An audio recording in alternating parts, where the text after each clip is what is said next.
Hello friends, नमस्कार। Welcome back to on YouTube channel Aryan education academy. So friends, हम कराते हैं आपकी तैयारी CTET preparation, super TET, all TET exam.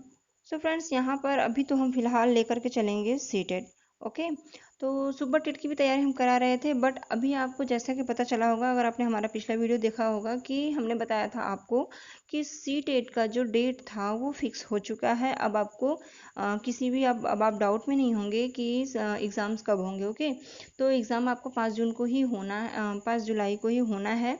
तो उसके लिए अब आपके पास 1 महीने रह गए हैं, सिर्फ 1 महीने। तो हमारी पहले से तो वीडियोस जा ही रही थी। अगर आप हमारे पुराने जितने भी वीडियोस हैं, अगर आप वो सारा देख लेते हैं, तो आपकी काफ़ी अच्छी तैयारी, आपकी पकड़, आपकी एक नॉलेज, आपका बेस ऐसा बन जाएगा कि आप काफ़ी अच्छा कर पाओगे। लेकिन अभी भी तैयारी करने की हमें बहुत ज़्यादा ज़रूरी है, क्योंकि ये सीटेट है। सीटेट में एक तरीके से अंडरस्टैंडिंग बेस्ड और टीचिंग एप्टीट्यूड के क्वेश्चंस आते हैं, उसे समझना ज़रूरी है। अगर आप फर्स्ट अटैम्प्ट दे रहे हैं तो भी, और अगर आपका 2-3 बार में नहीं निकल पाया है तो भी। तो दोस्तों, चलिए लग जाइए हमारे साथ। आज हम लेकर के आए हैं आपके लिए सामाजिकरण का एक टॉपिक है, जिससे कि क्वेश्चंस आते हैं। सो फ्रेंड्स, आज का टॉपिक है सोशलाइजेशन प्रोसेस। ओके, सोशलाइजेशन क्या है, सामाजिकरण की प्रक्रिया क्या है।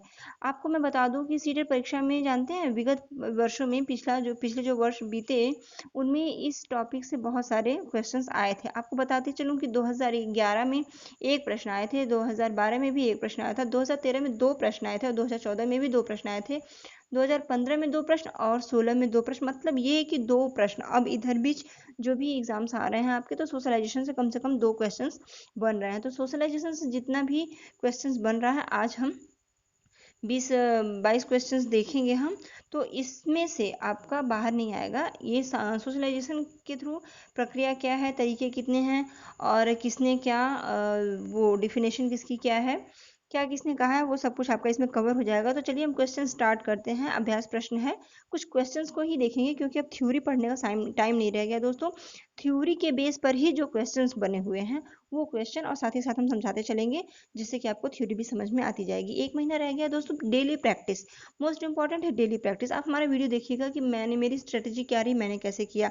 तो मैं प्रैक्टिस डेली करती थी। एक प्रैक्टिस सेट आपको करना ही करना है। प्रैक्टिस करने से आप टाइम को मैनेजमेंट कर पाते हो, और आपकी समझ बनती है क्वेश्चन को समझने की, और क्वेश्चन से आंसर को पुट करने की।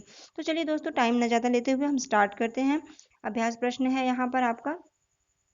तो चलिए स्टार्ट करते हैं। है क्या सामाजिकरण का अर्थ है? सामाजिकरण क्या है दोस्तों? यहाँ पर 4 ऑप्शन होगा। 4 ऑप्शन में क्या क्या है यहाँ पे देखिए। सामाजिकरण, सामाजिक मानदंड का कठोर रूप से पालन करना, या समाज में समायोजित होना, सामाजिक मानदंडों के विरुद्ध विद्रोह करना, या सामाजिक विविधता को समझना। तो सामाजिकरण का अर्थ है, सामाजिकरण का अर्थ है क्या, बताइए क्या हो सकता है, यही आपको समझना है। देखिए, सामाजिकरण का अर्थ होता है सामाजिक मानदंड का कठोर रूप से पालन करना। क्या ये होगा कठोर रूप से पालन करना? जी नहीं। कठोर रूप से हम बाध्य नहीं हैं सामाजिकरण को। समाज में जो कुछ भी हो रहा है उसको पालन करने के लिए हम बाध्य नहीं हैं। ठीक है, तो आपका ये नहीं होगा। ऐसे हमें समझना है कि क्या होगा क्या नहीं होगा। मैं चाहूँ दोस्तों तो मैं एक आंसर बता करके भी आगे निकल सकती हूँ। आपका टाइम तो कम लगेगा, बट आप सिर्फ रट पाओगे कि इसका ये आंसर है। लेकिन क्वेश्चन हूबहू वैसे ही नहीं आते, उस टाइप के आते हैं, उसी बेस पे आते हैं। तो समझते हुए चलेंगे। समाज में समायोजित होना, जी हाँ बिल्कुल। समाजीकरण का मतलब ही क्या होता है? सोशलाइजेशन मतलब एक तरीके से समाज में समायोजित हो जाना। जैसा समाज है उसके अनुकूल खुद को ढाल लेना। तो ये तो बिल्कुल होगा। लेकिन हम चारों ऑप्शन को भी देखेंगे, क्योंकि बेस्ट ऑप्शन पे हमको जाना है। तो सामाजिक मानदंडों के विरुद्ध विद्रोह करना, जी नहीं। समाज के विरुद्ध विद्रोह करके किसने क्या पाया है? समाज के विरुद्ध विद्रोह करके आप अपनी बातों को नहीं रख पाएंगे। समाज समाज है। हाँ, आप एक नई चेतना ला सकते हैं, अपनी बात को समझा सकते हैं, रख सकते हैं। विद्रोह नहीं करेंगे, आप रख करके उनको अपनी तरफ, अपनी बातों को उन तक रख सकते हैं। और अगला क्या है? सामाजिक विविधता को समझना। देखिए, आप यहाँ जा सकते हैं या फिर यहाँ जा सकते हैं। तो सामाजिक विविधता को समझना क्या है? सामाजिक विविधता को समझना समाज को समझना है, सामाजिकरण नहीं है। सामाजिकरण का अर्थ हुआ कि समाज में समाज के जैसा हो जाना, अर्थात समाज में समायोजित होना। सो फ्रेंड्स, राइट आंसर हो जाएगा आपका सेकंड। सामाजिकरण क्या है? समाज में समायोजित होना। ये हो जाएगा सामाजिकरण। ओके, आई होप आप समझ पाए होंगे। सेकंड क्वेश्चन देखते हैं। सामाजिकरण सहयोग करने वाले व्यक्तियों में हम की भावना का विकास करता है और उनमें एक साथ कार्य करने की इच्छा तथा क्षमता का विकास करता है। निम्न विचारकों में यह कथन किसका है? तो दोस्तों यहाँ देखिए कथन की बात है। यह कथन किसका है? निम्न विचारक हैं, कुछ साइकोलॉजिस्ट का नाम दिया गया है, उसमें से ये कथन जो हमने अभी पढ़ा, ये कोटेशन किसका है? किम्बल यंग का, रॉस का, अरस्तु का, वाइगोत्स्की का। तो दोस्तों ये जो कथन है ये रॉस का कथन है।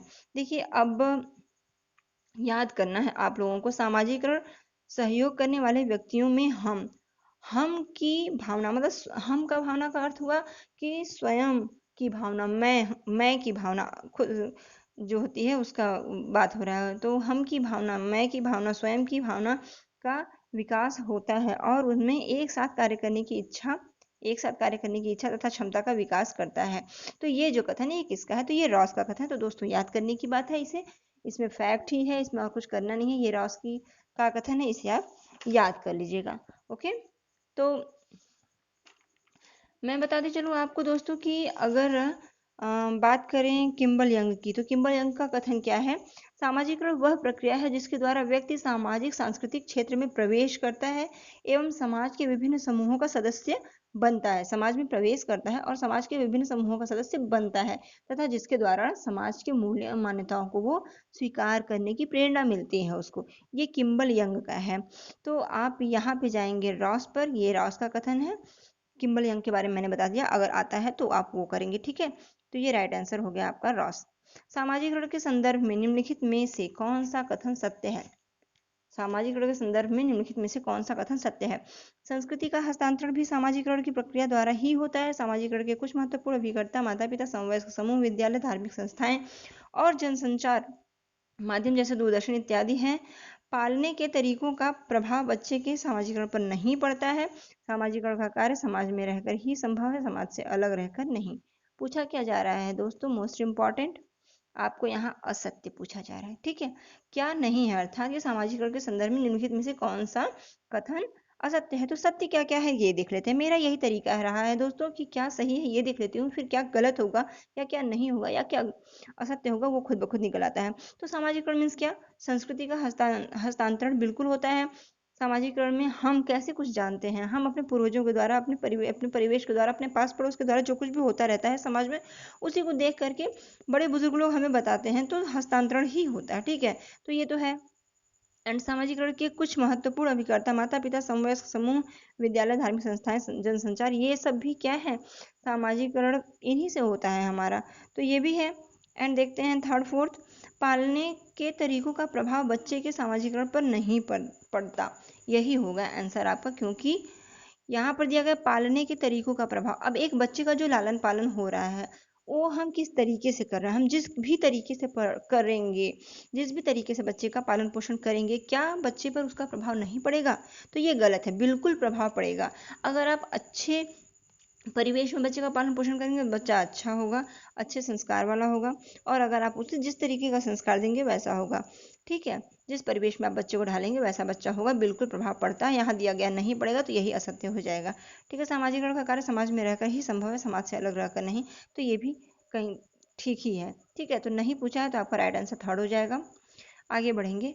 किसी बालक में सामाजिकरण में धर्म का महत्व है। किसी बालक में, देखिए कोई बालक है, ठीक है, उसमें सामाजिकरण में धर्म का महत्व है। अब धर्म का महत्व होता क्या है? धर्म का महत्व है आदर्शों में, अनुकरण में, संस्कार में। अब इसके बाद भी आपके ऑप्शन है केवल एक, क्या सिर्फ आदर्शों में होगा, या केवल बी सिर्फ अनुकरण में होगा, या केवल सी सिर्फ संस्कार में होगा, और आगे दिया है ये सभी। तो किसी बालक में सामाजिकरण में धर्म का महत्व जो होता है आदर्शों, अनुकरण और संस्कार, इन सभी में होता है।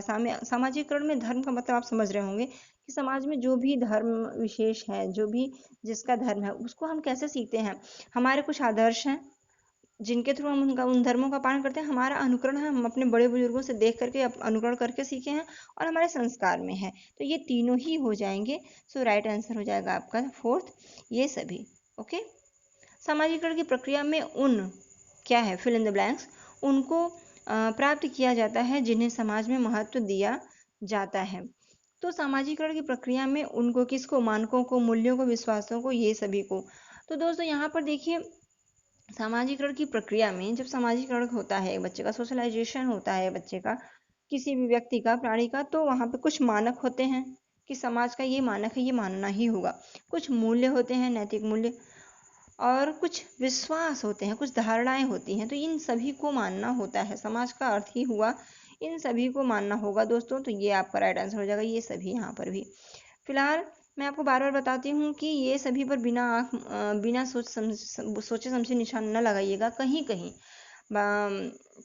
बाई चांस कहीं कहीं ऐसे क्वेश्चंस मिल जाते हैं जहाँ पर कि ये सभी होता है लिखा हुआ, बट वो होता नहीं है, तो समझना ज़्यादा जरूरी है, ठीक है। सामाजिकरण की प्रक्रिया में अनुकरण को उपयोगी तथा विकासात्मक बनाने के लिए आवश्यक तत्व हैं। बताइए क्या आवश्यक तत्व है सामाजिकरण की प्रक्रिया को, अनुकरण और उपयोगी बनाने के लिए। देखिए अनुकरण और उपयोगी बनाने के लिए क्या क्या, विकासात्मक बनाने के लिए आवश्यक तत्व क्या होगा, परिवार एवं पड़ोस होगा। अनुकरण करेंगे किससे करेंगे, बिल्कुल परिवार से करेंगे, पड़ोस से करेंगे, ठीक। गांव एवं शहर, विकासात्मक अनुकरण को उपयोगी तथा विकासात्मक बनाने के लिए आवश्यक तत्व, गांव एवं शहर, देश एवं राजनीति, परिवहन एवं संचार साधन।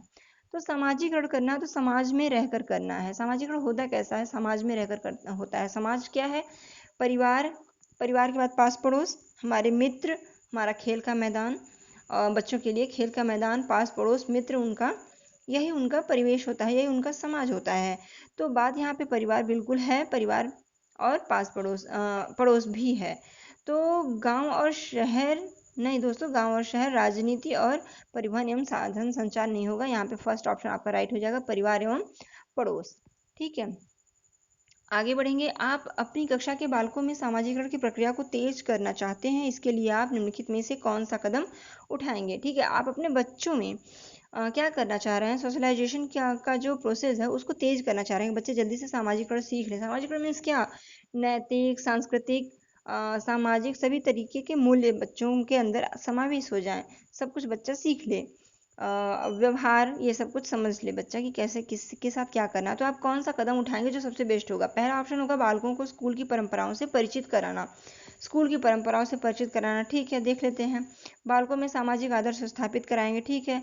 बालकों को समाज में प्रचलित मान्यताओं के विषय में जानकारी देंगे, ठीक है। इसमें भी दिया है ऑप्शन केवल ए बी, केवल बी सी, और केवल बी सी और ये सभी। तो दोस्तों यहाँ पर देखिए बात अगर हम करेंगे कि केवल ए, तो सिर्फ ए क्या कह रहा है, सिर्फ ए कह रहा है बालकों को स्कूल की परंपराओं से परिचित कराना, कराएंगे जरूर, लेकिन सिर्फ ए नहीं होगा। यहाँ पर भी देखिए केवल केवल केवल जो कुछ भी है ये नहीं होगा।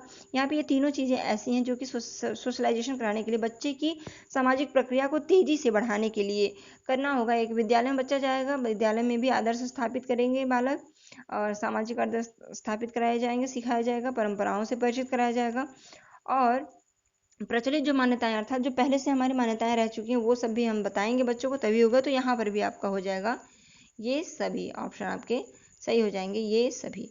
सो फ्रेंड्स आगे बढ़ेंगे। निम्न में से कौन सा कारक बच्चों के सामाजिकरण में महत्वपूर्ण भूमिका निभाता है, कौन सा कारक निभाता है महत्वपूर्ण भूमिका बच्चे के सामाजिकरण में।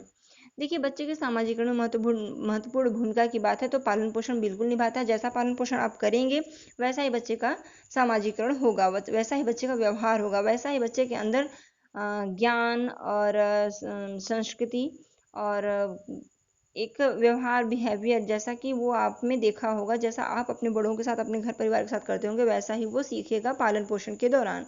सहानुभूति, अगर बिल्कुल अगर उस बच्चे को सहानुभूति मिली है तो वो बच्चा भी सहानुभूति ही दिखाएगा, वही सीखेगा। और अपने पड़ोस से भूमिका निभाता है, पालन पोषण और सहानुभूति और पड़ोस ये सभी भूमिका।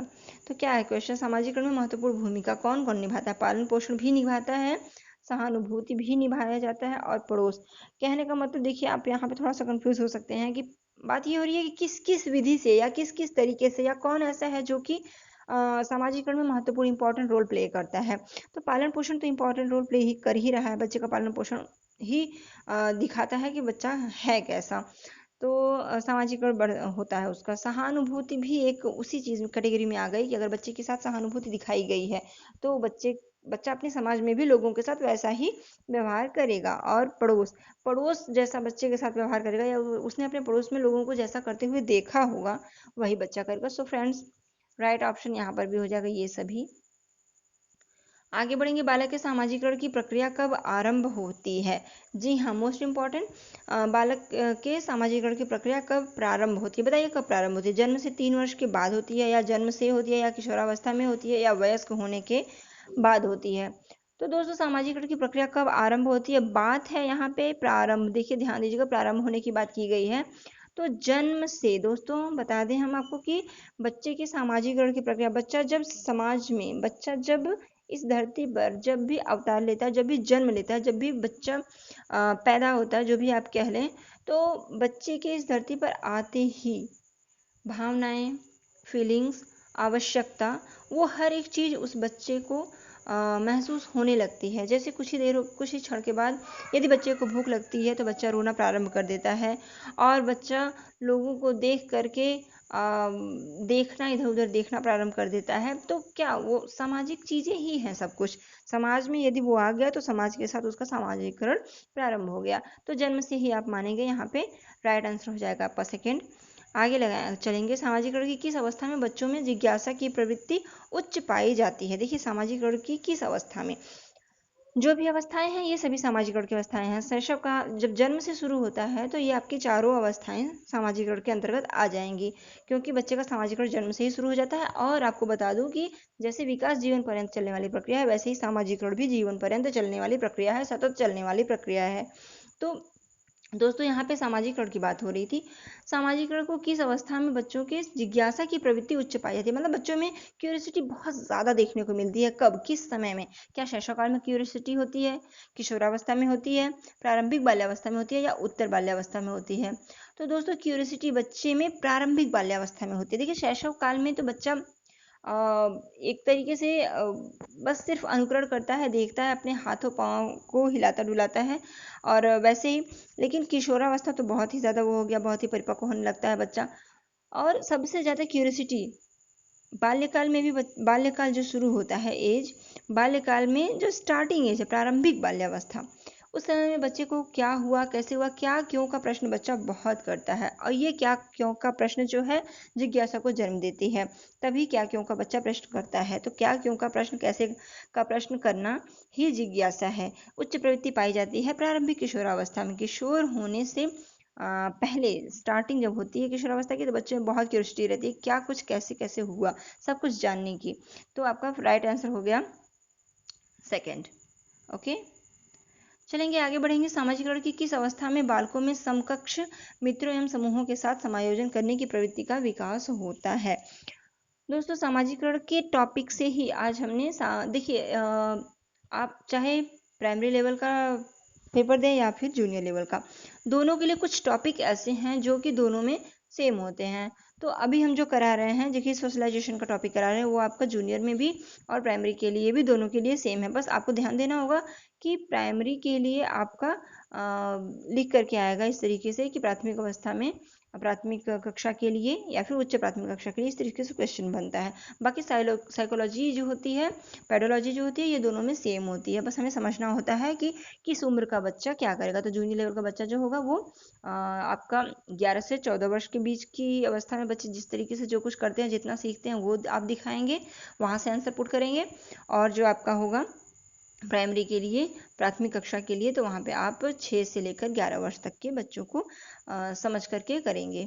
ठीक है, तो इस तरीके से हमें आंसर देना है। तो दोस्तों हम करेंगे अपने ये सारे क्वेश्चंस, और उसके साथ साथ हम सीटेट की जो जूनियर लेवल का हमारा 60 क्वेश्चन कवर करता है आपका सोशल स्टडी, उसको भी हम साथ में लेकर के चलेंगे। ठीक है, तो अपनी प्रैक्टिस बनाए रखिए। और अभी सब्सक्राइब कर लीजिए हमारा चैनल आर्यन एजुकेशनल अकेडमी, अगर आपने नहीं सब्सक्राइब किया है तो। वैसे तो अगर आपने सब्सक्राइब किया है तो आप डेली वीडियोस देख पा रहे होंगे, नहीं देख पा रहे हैं तो बेल आइकॉन को प्रेस कर दीजिए, ऑल बटन पर टच कीजिए, तो डेली आपको वीडियोस मिलते जाएंगे। और अब दोस्तों अगर आपने अभी तक नहीं किया तो कोई फ़र्क नहीं पड़ता, लेकिन अब जो है अब आप लग जाइए। अब आप डेली हमारे वीडियोस को देखिए और उसके बाद उसी बेस पे आप प्रैक्टिस सेट कीजिए।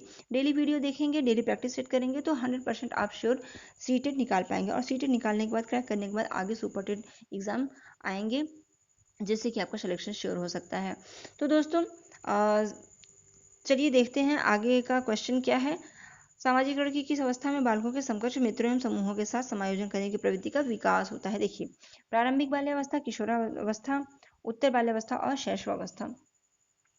यहाँ पर दोस्तों क्या कह रहा है, समाज की किस अवस्था में बालकों में समकक्ष मित्रों के साथ, मोस्ट इंपॉर्टेंट यही क्वेश्चन में मैंने कई बार बताया कि क्वेश्चन में ही कुछ चीजें होती है जिसको ध्यान देना है। समकक्ष मित्रों के एवं समूहों के साथ समायोजन करने की प्रवृत्ति का विकास, ये किशोरावस्था में होता है। ठीक है, समकक्ष किशोरावस्था का जो बच्चा होता है वो समकक्ष मित्रों के साथ ही अपना समूह बनाने के लिए तत्पर होता है, उस प्रवृत्ति का विकास होता है किशोरावस्था में। आगे बढ़ेंगे, देखेंगे सबसे गहन और जटिल सामाजिकरण होता है, क्या होता है सबसे गहन और जटिल सामाजिकरण? किशोरावस्था के दौरान, पूरे बाल्यावस्था के दौरान, प्रौढ़ावस्था के दौरान, व्यक्ति के पूरे जीवन में।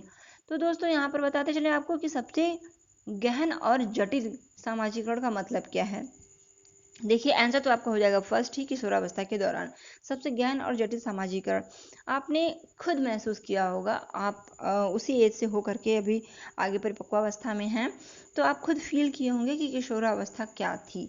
ठीक है, किशोरावस्था में अपने जो सेम एज के जो जो लड़के होते हैं, लड़कियां होती हैं, जब हम अपने जिससे हमारे विचार मिलते हैं, जो हमें अच्छे अच्छे लगते हैं, उनके साथ जब हमारी फ्रेंडशिप होती है, हम पहले तो फ्रेंडशिप करना चाहते हैं, और फिर जब हमारी फ्रेंडशिप होती है तो किशोरावस्था ही एक ऐसी अवस्था है जिसमें हम अपने दोस्त को, अपने फ्रेंड को इतना ज़्यादा हम क्लोज हो जाते हैं कि हर रिश्ते से बड़ा वो रिश्ता हमें लगता है कि जान चले जाए, जान से बढ़कर हम उस इस रिश्ते को निभाने में लगते हैं। तो जटिल सामाजिकरण इसी को कहते हैं, सबसे गहन और जटिल सामाजिकरण। फ्रेंडशिप मतलब एकदम पक्की वाली दोस्ती रहती है कि वो समय ही ऐसा होता है, उस समय में हम नहीं तोड़ सकते, बहुत ही इमोशंस के साथ बना होता है, जैसे सारा कुछ वही है, ये तो हमसे छूट ही नहीं सकता।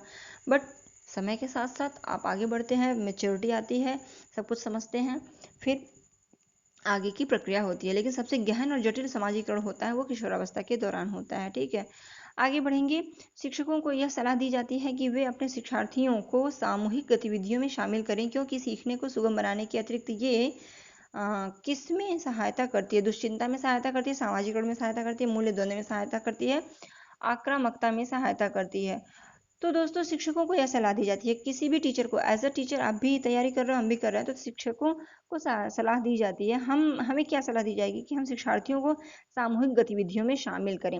ठीक है, सामूहिक गतिविधियों में शामिल क्यों किया जाता है? बच्चों को सामूहिक गतिविधियों में शामिल करने का पर्पज एक यही होता है कि बच्चों में सामाजिकरण का विकास हो, बच्चा समूह में रहना सीखे, समूह के साथ एक अच्छी भावना के साथ एक अच्छा बिहेव करना सीखे, अच्छी भावना रखना सीखे, मदद सहयोग की भावना सीखे। तो उससे होता क्या है, सामाजिकरण का विकास होता है। तो आपका राइट आंसर हो जाएगा यहाँ पे सामाजिकरण की भावना।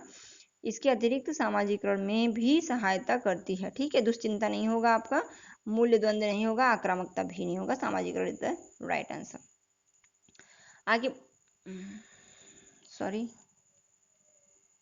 एक मिनट, ओके, चलिए। सामाजिकरण में बच्चों के किसको निर्देशित करना और अनैच्छिक एवं किस प्रवृत्तियों को अनुशासित करना आता है? देखिए, जब इस तरीके से डॉट्स होते हैं, दो जगह आपको फिल करना होता है, तो वहां पे आप रख करके देखोगे कि क्या सुटेबल है और क्या सही है। ठीक है, तो देखिए सामाजिकरण में बच्चों के, अब हम ऑप्शन से उठा करके रख करके दिखाते हैं आपको। सामाजिकरण में बच्चों के व्यवहार को निर्देशित करना और अनैच्छिक एवं गलत व्यवहारिक प्रवृत्तियों को अनुशासित करना आता है, या व्यवहार को निर्देशित करना और सही व्यवहारिक परिस्थिति निर्देशित करना और अनैच्छिक एवं सही व्यवहारिक प्रवृत्तियों को अनुशासित करना आता है, या बुद्धि और सही बौद्धिक, मन या सही मानसिक। तो दोस्तों मन और मानसिक की बात नहीं है यहाँ पे, बुद्धि की भी बात नहीं है, बात हो रही है यहाँ सामाजिकरण की, सोशलाइजेशन की। तो व्यवहार सोशलाइजेशन का एक पार्ट होता है, व्यवहार। सामाजिकरण हमारे व्यवहार, सामाजिकरण से व्यवहार की पुष्टि होती है, और व्यवहार जो है सामाजिकरण को दर्शाता है कि हमारा सामाजिकरण कैसा है। तो यहाँ पर दोस्तों हो जाएगा आपका सामाजिकरण में बच्चों के व्यवहार, पहला ही ऑप्शन आपका राइट हो जाएगा कि व्यवहार को निर्देशित करना और अनैच्छिक एवं जो भी अनैच्छिक एवं गलत व्यवहारिक प्रवृत्तियों को अनुशासित करना आता है। सामाजिकरण के अंतर्गत क्या आता है? व्यवहार को निर्देशित करना कि हाँ ये व्यवहार आपका होना चाहिए, और जो गलत है, अगर कुछ गलत है, अनैच्छिक एवं गलत व्यवहारिक, कुछ अगर अनैच्छिक है जो नहीं होना चाहिए, तो उस प्रवृत्तियों को अनुशासित करना है। ठीक है, सही आप समझ पाए होंगे। चलिए आगे बढ़ते हैं। बच्चों के सामाजिकरण में शिक्षक की भूमिका होती है। बच्चों के सामाजिकरण में शिक्षक की क्या भूमिका होती है? एज अ टीचर आपका क्या रोल प्ले होगा, आपका क्या पर्पस होगा कि क्या भूमिका होगी आपका? उनका बौद्धिक विकास करना होगा आपका भूमिका, या फिर उन्हें सांप्रदायिक शिक्षा प्रदान करना, या उन्हें गृह कार्य देना, या उनके आर्थिक सहयोग में सहयोग करना, आर्थिक प्रयोग में सहयोग करना? बताइए दोस्तों, यहाँ बात हम क्या कर रहे हैं? सामाजिकरण में शिक्षक की भूमिका। एज अ टीचर आप शिक्षक बनने जा रहे हो तो आपको अपनी भूमिका कैसी होनी चाहिए? देखिए दोस्तों, हम एज अ टीचर बात कर रहा है बिल्कुल, तो आप बुद्धि की बात करेंगे, क्योंकि सांप्रदायिकता सांप्रदायिकता हमारा उद्देश्य नहीं है, एक शिक्षक का उद्देश्य नहीं है सांप्रदायिक शिक्षा प्रदान करना। ठीक है, गृह कार्य देना बर्डन नहीं है, विदाउट बर्डन हमें पढ़ाना है। टीचिंग विदाउट बर्डन, आप ये जान रहे हैं। शिक्षा कार्य बोझ नहीं होना चाहिए। उनके आर्थिक प्रयोग में सहयोग करना। अब आर्थिक प्रयोग में आप क्या सहयोग करेंगे? आर्थिक स्थिति की बात शिक्षा में नहीं होती है, तो आपका यहाँ पे हो जाएगा first answer is the right, बौद्धिक विकास करना। ओके, चलिए आगे बढ़ते हैं। अपनी कक्षा के बच्चों के सामाजिकरण की प्रक्रिया को तेज करने के लिए शिक्षक को अपना व्यवहार कैसा रखना चाहिए? सहानुभूतिपूर्ण किंतु कठोर रखना चाहिए, स्नेह और सहानुभूतिपूर्ण रखना चाहिए, सामान्य एवं कठोर रखना चाहिए। तो दोस्तों, अपनी कक्षा में बच्चों के सामाजिकरण की प्रक्रिया को तेज करने के लिए, सामाजिकरण बच्चों का, सोशलाइजेशन बच्चों का अच्छे से हो, तीव्र गति से हो, उसके लिए एक टीचर को चाहिए कि वो सहानुभूतिपूर्ण व्यवहार तो रखे, किंतु कठोर, पहले में दे दिया है सहानुभूति तो बेस्ट है, बट कठोर दे दिया है। अगर आप कठोर व्यवहार करेंगे तो बताइए क्या बच्चे का सोशलाइजेशन तेजी से होगा?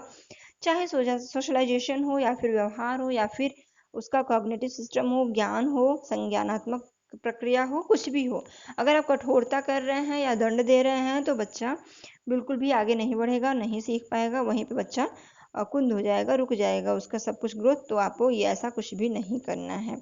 हाँ, स्नेह, बच्चे छोटे हैं, प्राइमरी या जूनियर के बच्चे को स्नेह चाहिए, क्योंकि हैं तो बच्चे ही, और सहानुभूति। तो सामान्य स्थिति से तो कुछ खास आपको चेंजेस देखने को नहीं मिलेंगे, और कठोर तो बिल्कुल भी नहीं होगा। तो आपका ये सेकंड हो जाएगा कि स्नेह और सहानुभूतिपूर्ण। ठीक है, आपको कैसा व्यवहार करना चाहिए? स्नेह के साथ और सहानुभूतिपूर्ण व्यवहार करना चाहिए। तो बच्चों का सामाजिकरण जो होगा वो काफी तेजी से होगा।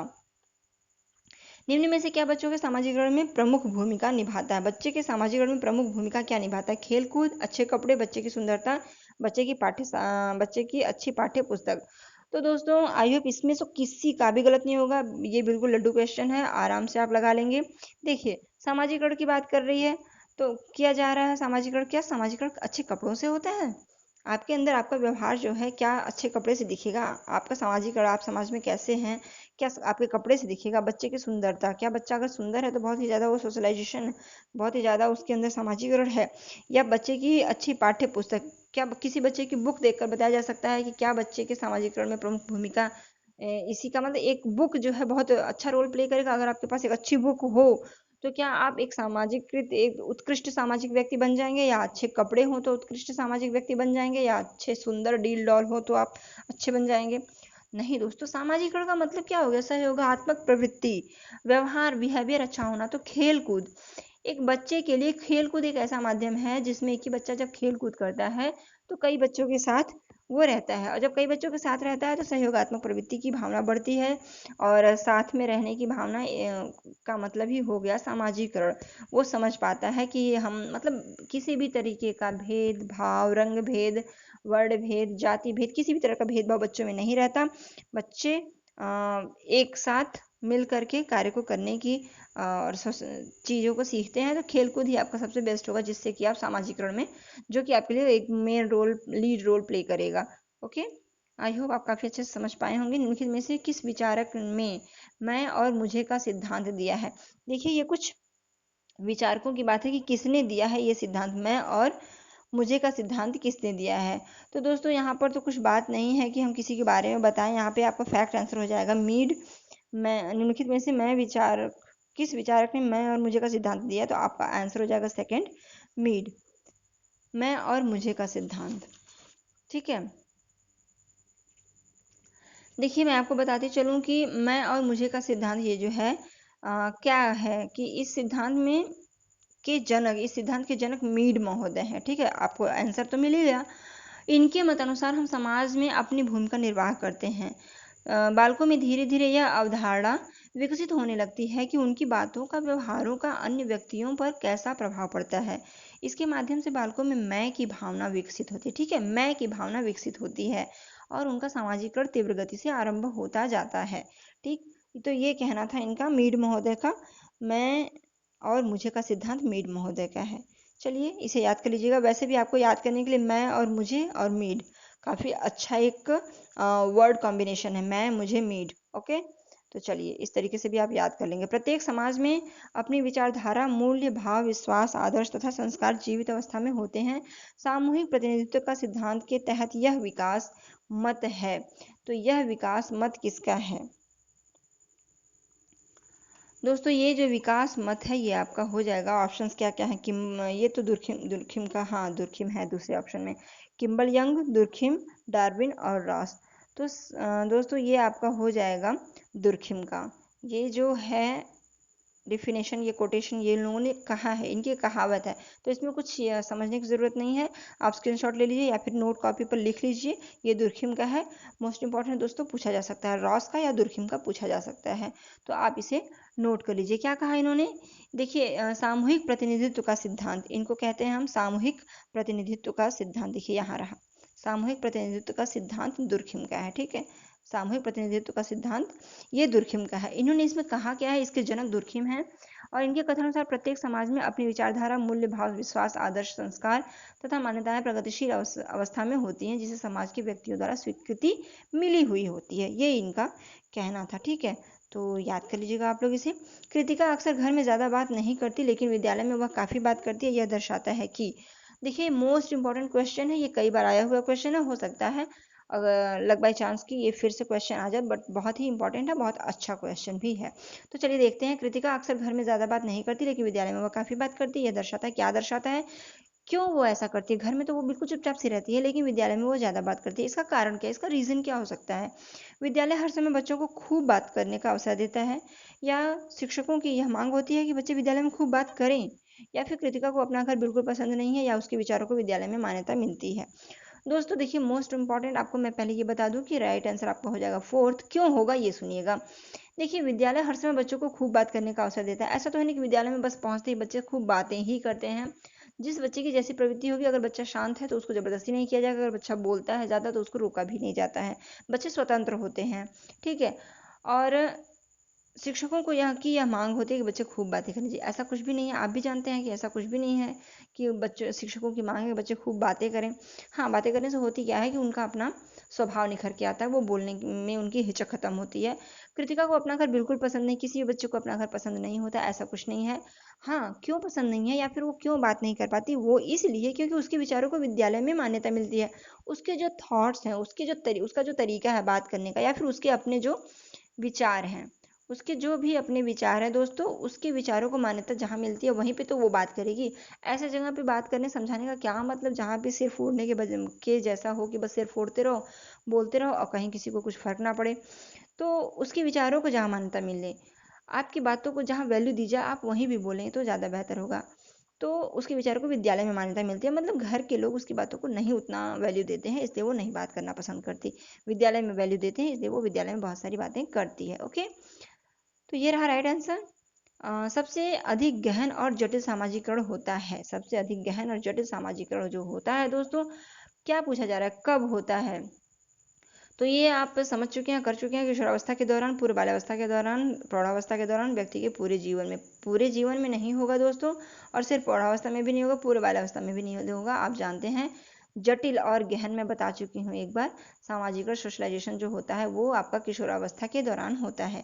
किशोरावस्था एक ऐसी प्रक्रिया है जिसमें स्टेनले हॉल ने कहा है कि नसों में तनाव, दबाव, तूफान होता है, एक ज्वार उठता है जिससे कि बच्चा जिसमें रोक नहीं पाता है। तो क्या होता है, वो जो सामाजिक उस समय जैसा भी होता है वो जटिल होता है, गहन होता है, बहुत ही फिक्स होता है, बहुत ही ज़्यादा हम उसको वैल्यू देते हैं, बहुत ही ज़्यादा एकदम पक्की वाली दोस्ती होती है कि कुछ भी हो जाए बट दोस्ती ना टूटे। तो ये रही बात, ये आपका आंसर हो गया फर्स्ट, किशोरावस्था के दौरान। ओके फ्रेंड्स, आज का वीडियो यहीं पर है, यहीं पर हम ख़त्म करते हैं। ये कुछ क्वेश्चंस थे सोशलाइजेशन से दोस्तों, इसमें से 2 क्वेश्चन मोस्ट इंपॉर्टेंट दोस्तों ध्यान दीजिएगा, इसमें से 2 क्वेश्चन तो फंसने ही फंसने हैं। अगली वीडियो में मैं कुछ सोशलाइजेशन पर ही कुछ प्रीवियस ईयर के पेपर में आए हुए 10 क्वेश्चंस लेके आऊँगी, जो कि पूछा गया है कि पिछले एग्जाम्स में ऐसे-ऐसे क्वेश्चन आए हैं, तो एक नज़र आप उसको भी देखेंगे। कुछ भी ऐसा नहीं हम छोड़ेंगे जहाँ से कि आपको किसी भी तरीके का कुछ भी छूटे, ऐसा कुछ भी नहीं होगा। हमारे वीडियो पर अगर आप बने हैं, तो पूरी तरीके से आपकी मदद की जाएगी और फर्स्ट अटेम्प्ट में आप निकाल सको, क्लियर कर सको, यही हमारा उद्देश्य है, यही हमारा पर्पज़ है। मैं चाहती हूँ कि आप मेरी तरह से जैसा मैंने किया उस तरीके से आप समझ करके क्वेश्चन को निकालने का तरीका कर पाओ। और जल्द ही मैं अपना एक वीडियो लाऊंगी दोस्तों, जिसमें कि कुछ कीवर्ड्स होंगे, कुछ टैग वर्ड्स होंगे, कुछ टैग लाइन होगी, जिससे कि आप समझ पाओगे कि सीटेड बस इन्हीं वर्डों पर फोकस करता है ज़्यादा। ये वर्ड जहाँ है 100% वो चीज़ सही होती है, और जहाँ पे हैं मतलब पॉजिटिव और नेगेटिव कुछ वर्ड्स होते हैं जिनसे कि क्वेश्चंस बनते हैं या फिर आंसर निकालने में बहुत ही ज़्यादा आसानी होती है। तो दोस्तों बने रहिएगा हमारे साथ। अगर अभी तक आपने सब्सक्राइब नहीं किया है तो सब्सक्राइब कीजिए, बेल आइकन को प्रेस कीजिए, लाइक बटन जरूर प्रेस कर दीजिएगा, दबा दीजिएगा। और बस आज के लिए इतना ही, नेक्स्ट वीडियो में फिर मिलते हैं। नमस्कार।